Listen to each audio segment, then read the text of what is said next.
Halo guys, masih sama gua dan Saputro. Kali ini gua seneng banget dan sangat excited banget karena gua kedatangan sebuah MacBook idaman gua dan juga mungkin idaman kalian juga dan juga para kreator lain. Ini sebuah MacBook yang gue idamkan dari dulu, yaitu sebuah MacBook M1 Pro 14 in.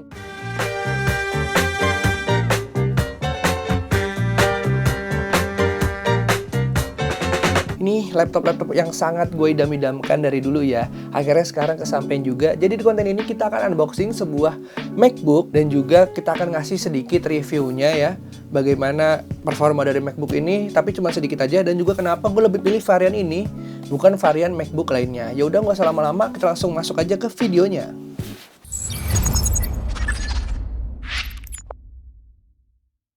Oke, jadi di sini udah ada laptopnya. Jadi sebenarnya ini bukan unboxing banget ya, karena gue udah ngebuka ini laptop di sebuah gudang tempat gue beli. Kenapa gue buka di sana? Karena gue ingin tes fungsinya normal atau enggak, ya kan. Jadi gue pengen ngetes biar semuanya enak, aman, dan kalau ada apa-apa gue langsung retur di tempat tanpa perlu bolak-balik lagi. Jadi ini varian MacBook M1 Pro 14 in dengan kapasitas memori RAM 16GB dan juga SSD 512GB. Ini adalah 8 core CPU dan 14 core GPU ya. Di sini nggak pure 14 in, tapi ini tulisannya 14,2 inch diagonal. Ya udah, langsung kita buka aja. Oke, langsung kita buka aja. Ini sebuah laptopnya. Ya ala-ala unboxing lah ya, biar ada kontennya aja sebenarnya sih. Jadi kurang lebih isinya begini, langsung laptop. Ini gue geser dulu. Langsung laptop, ini bisa ditarik. Wah, ini sih satisfying banget ya. Nih buka-buka ini tuh, nih suara didengerin. Ih, renyah banget. Nih dia. Cakep banget ini laptop. Detail banget loh, ini tulisan MacBook. Ini semua mulus ya, udah gua cek semuanya normal. Ini kita geser dulu, kita lihat isinya ada apa aja. Ini ada casan, ini casan yang terbaru dari MacBook M1 Pro. Dia udah pakai MagSafe ya, dia udah pakai MagSafe dan juga ujungnya Type C. Oke, ini kita geser. Habis itu dapat apa lagi? Ini seperti biasa ada manual book ya. Manual book di sini, stiker-stiker dan lain-lain semuanya ada di sini. Dan juga yang terakhir ada dapat power adapter. Ini karena gue belinya internasional, jadi portnya bentuknya kayak gini ya. Ini gampang bisa pakai adaptornya karena setahu gue ini bisa dicabut. Nah, ini bisa dicabut dan nanti diganti sama yang portnya yang Indonesia ada kok. Banyak yang jual juga online, gampang nyarinya. Oke, untuk boxnya paling itu aja. Nggak ada apa-apa lagi, kosong.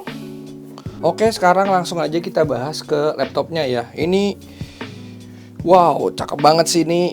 Mengingatkan gue sama laptop gue, MacBook 2015 gue nih. Dia bentuk shape-nya mirip banget kayak 2015. Dia kotak begini ya, bentukannya kotak.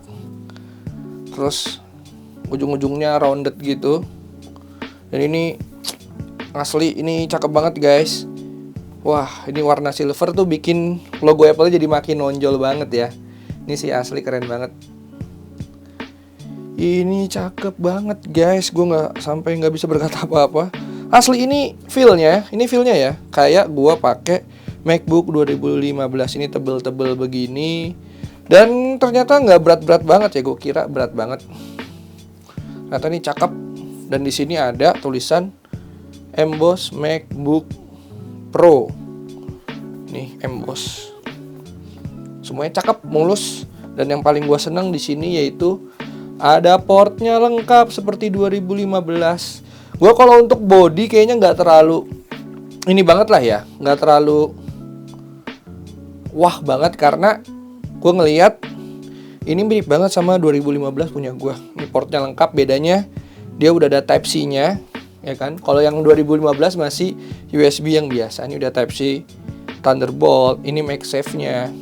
Yang paling gue seneng juga, ini bukan tombol sih, ini port SD card-nya tuh balik. Ini kepake banget gue untuk foto, video, videonya cepet banget, nggak perlu pakai dongle. Ini sih favorit gue.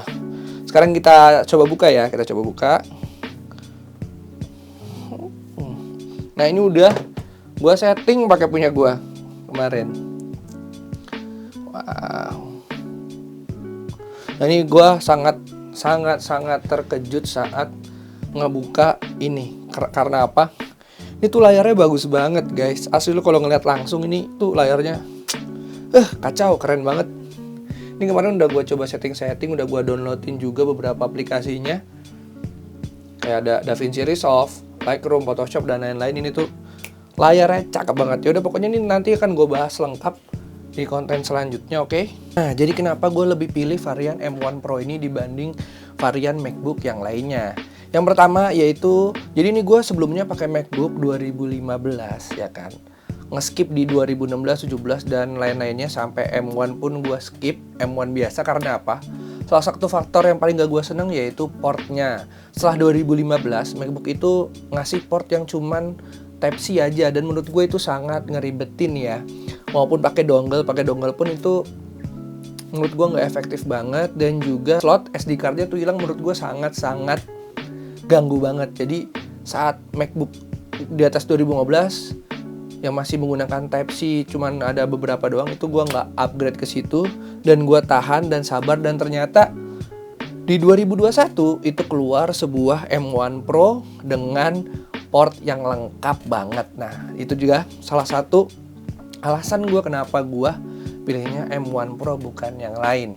Nah kalau untuk faktor lainnya yaitu ya dari segi chipnya sih udah pasti M1 Pro ini bisa dibilang sebuah chip yang sangat ngebut banget ya dibanding seri varian M1 ataupun M2. Gue udah lihat review dimanapun. Untuk saat ini ya, ini menurut gue kasar tertingginya yaitu di M1 Max. Nah kalau M1 Max menurut gue terlalu mahal. Jadi yang masih bisa gue beli yaitu M1 Pro. Jadi M1 Pro ini ya nomor 2-nya lah. Dan menurut gue itu udah cukup banget. Dan kenapa gue pilih M1 Pro juga? Karena gue dari 2015 langsung ke M1 Pro. Sebenarnya sih pakai yang M1 biasa itu udah cukup, udah lebih dari cukup.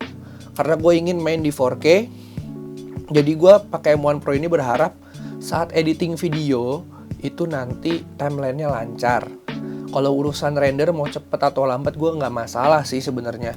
Itu pun karena biasa gue tinggal tidur aja, nanti juga selesai rendernya. Yang penting tuh saat edit timeline 4K ya terutama, dan ditiban banyak layer itu tetap lancar. Dan gue udah ngeliat reviewnya juga, itu ada orang make laptop make komputer Windows dengan RAM 64 dan spek gilanya, ngelawan M1 Pro ini yang cuman RAM-nya 16. Itu timelinenya lancar kalau MacBook, sedangkan yang komputer Windows itu dia agak nge-lag ya. Itu sih yang gue cari dari M1 Pro ini. Juga kenapa warnanya silver. Nah ini silver tuh warna favorit gue.